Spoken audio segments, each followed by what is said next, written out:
Lorsque nous lisons dans le livre des Actes les récits des manifestations du Saint-Esprit, souvenons-nous que l'Esprit de Dieu agit, opère, besogne dans l'esprit humain, et en se servant de l'esprit de l'homme comme les épîtres de Paul nous l'enseignent.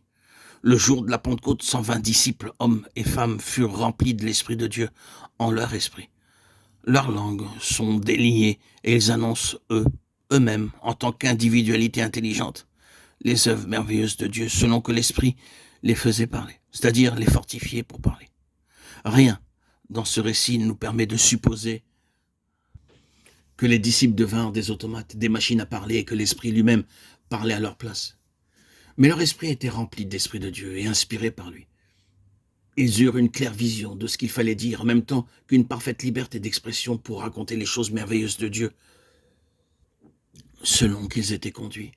L'entrée et l'effusion du Saint-Esprit en leur esprit, non seulement laisse intactes leurs pensées et toutes leurs facultés intellectuelles, mais encore elle les purifie, elle augmente leur pénétration et leur puissance. Examinons ce qui se passe chez Pierre. Son action et ses paroles inspirées par l'Esprit Saint et dites par l'apôtre, sont remplies d'une telle puissance de conviction que 3000 personnes se convertissent et sont sauvées. Aucune contrainte ne s'exerce sur ces convertis. Mais il y a chez eux une conviction profonde et tout intérieure qui les tourne vers Dieu. Ils n'agissent pas sous l'impulsion de la terreur, mais ils sont mus par une crainte salutaire du Seigneur, qui les conduit à une sainte tristesse et à la repentance.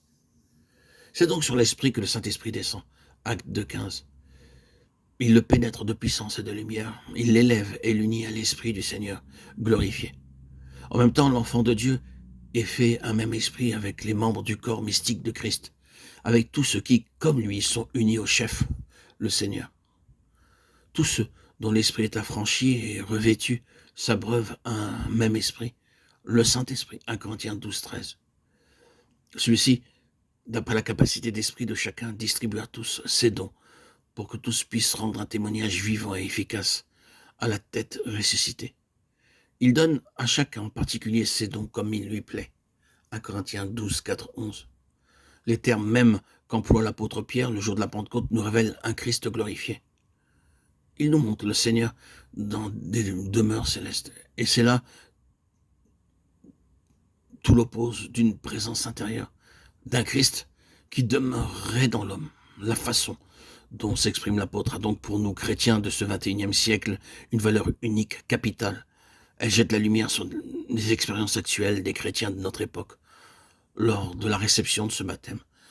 Acte 2, 33-34. Et après la Pentecôte, c'est encore un Seigneur assis à la droite de Dieu qui révèle le Saint-Esprit qui est dévoilé de même à Étienne. Étienne, subissant le martyre, voit le Fils de l'homme assis à la droite de Dieu. Acte 3, 15, 21, 4, 10, 5, 27, 30 et 7, 56. Sur la route de Damas, Saül, arrêté par une grande lumière, entend une voix qui vient du ciel et lui dit « Je suis Jésus ».